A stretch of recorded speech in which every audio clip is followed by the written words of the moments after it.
tayo ng damit. Ayan. Dalawa ni Papa, di na daw sinasuot. Hindi natin nasusuot. Ayan. Ayan natin yan. Ready? Yes.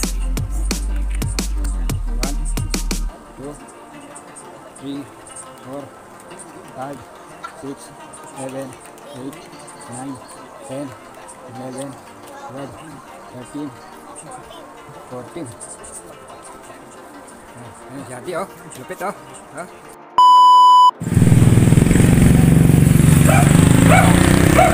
Guys, yapam. Ito mga damit. Oh.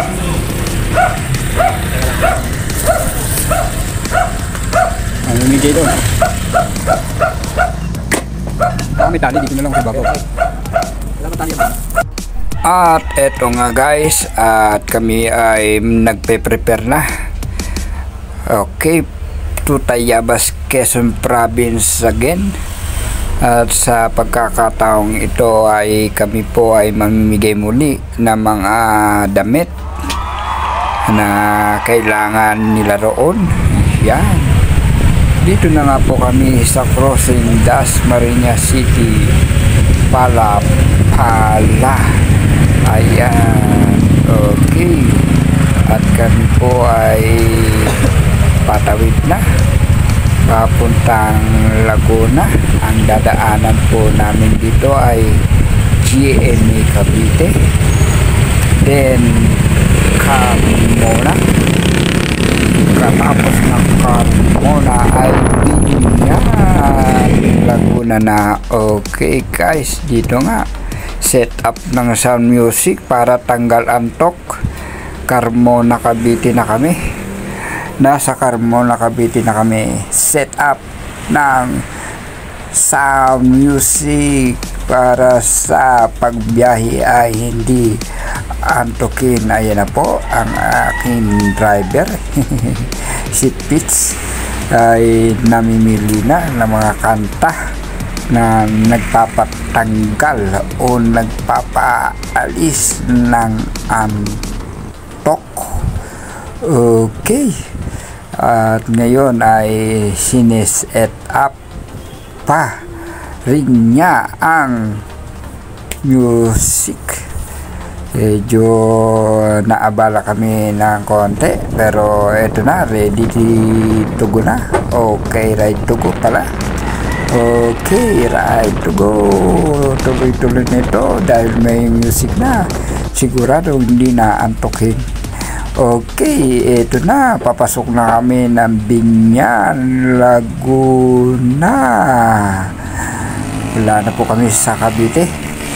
Nandito na kami sa pinaka-boundary ng Cavite. At tawid na ng Laguna, kumbaga guhit. Tuloy-tuloy na to. Tuloy-tuloy na ang biyahe nito, at habang hinintay po namin na mag-go at mag-green, ay siguradong tuloy-tuloy ang biyahe.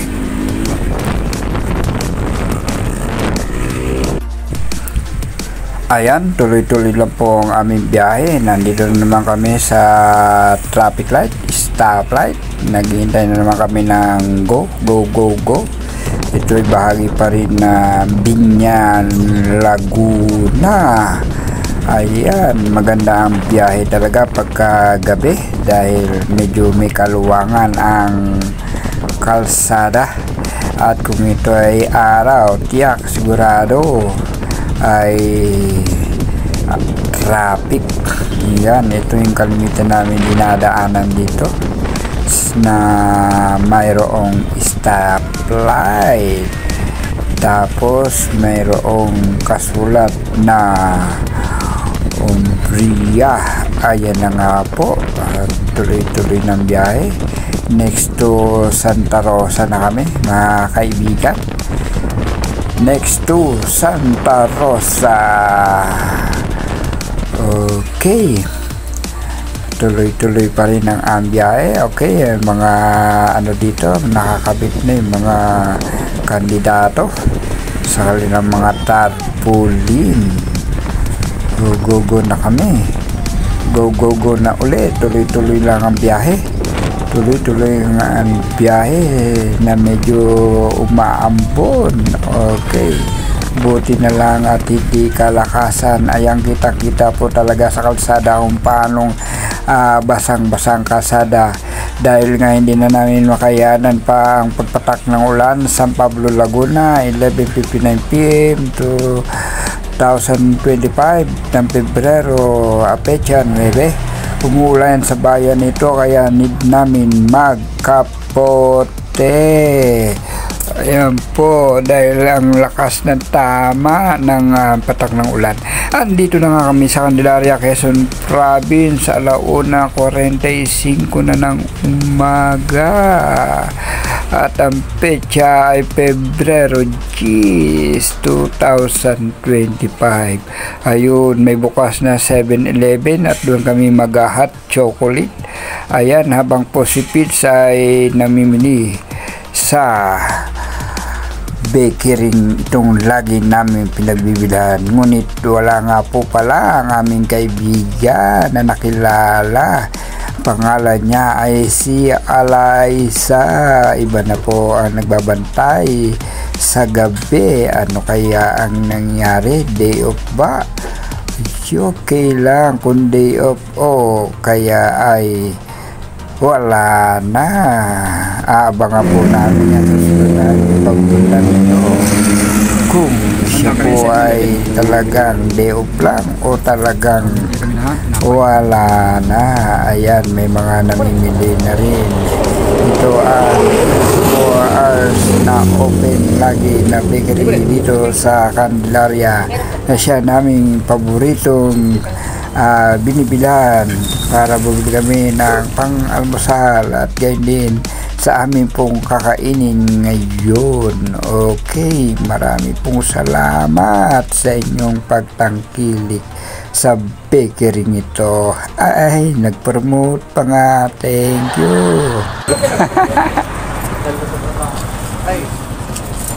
Guys, wala yung aming wala yung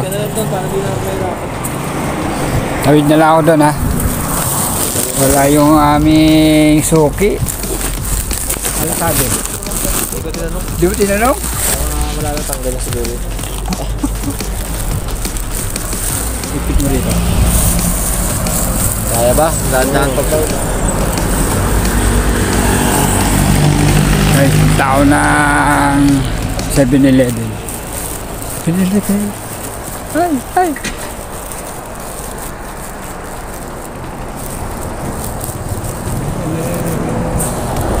At dito nga ako'y tatawid, kailangan maingat ka dumawid dito dahil ang mga sakyan ay talagang pong napakabilis magsipagtakbo. Ayan, ayun po si Pete, susunod. Teka muna, tingnan natin, malaki yan, malaki.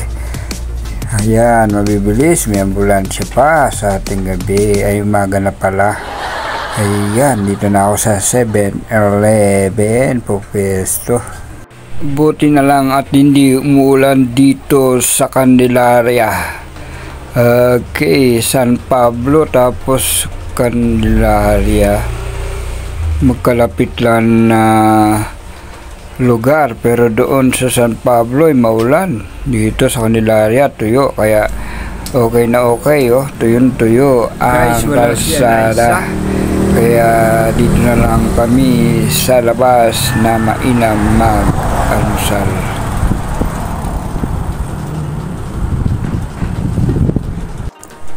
Okay, ayusin natin buhok. Okay, ngayon pa ako nag-ayos. Kanina pa ako video sa sarili ko. Ngayon wala ako nag-ayos na buhok. Candelaria, Quezon Province, 1:56 na ng umaga. The 7-Eleven store, andito pa rin kami nagpapahinga. Mainam na yun, stop over, good para sa amin dahil malapit na kami sa Tayabas. Isang bayan na lang sa Relaya then Tayabas na. Kaya kailangan namin ng pahinga ng konti sa mahabang oras na pagbiyahe at pag-upo, pero nakaupo pa rin kami, pero hindi pa rin yung nakaupo na hindi natatagtag. Okay, yun po talaga, inintay po namin na Andoon si Liza, ngunit wala po talaga, iba na po ang nagbabantay at ngayon po ay kailangan na namin magpa-hot coffee para kami mainitan para pagdating namin ay tulog na lang. Okay, ngayon nga ready to go right na again. Tayabas Quezon Province, nakarating kami ng alas 2:40 na ng maga. Ayan po, madilim sa kubo dahil wala pa po talagang kinakabit na ilaw na Meralco dito. Yan, naayos pa sa pag-apply. At eto na nga, at may dala kaming solar lamp. Ayan, nakatulong ito sa amin para makita namin ang aming pong paghihigaan at tutuluyan. At ngayon po ay dito po at nahakot na namin ang aming mga gamit dito sa kubo, sa lamesa. Ayan, tira namin pandesal, linapay, aming pong almusalin kinabukasan. Okay, nakapadlock ang kubo. Andun pa si Pete sa kanyang motor. Kaya hintayin ko pa na siya ay makabalik dito. Ayan, no? Padlock na padlock talaga. Padlock na padlock talaga ang kanyang kubo, anigurado. Ito nga po pala yung nakaharang yung duyan dito, nakasabit, pirang protection na hindi mabuksan. Okay, good, sa alright. Ayan, karating na kami sa mahabang biyahe dito sa Tayabas, Quezon. Ito nga pala yung mga pamimigay na nakasako, maraming sulit. At ito na nga, nasa loob na nga kami. Ayun yung tinapay namin pang almusal kinabukasan. Ayun ang aming solar lamp. Okay, ready to tulugan na. Alas 2:55 ng umaga, February 25. Okay, marami pong salamat sa inyo pong panonood.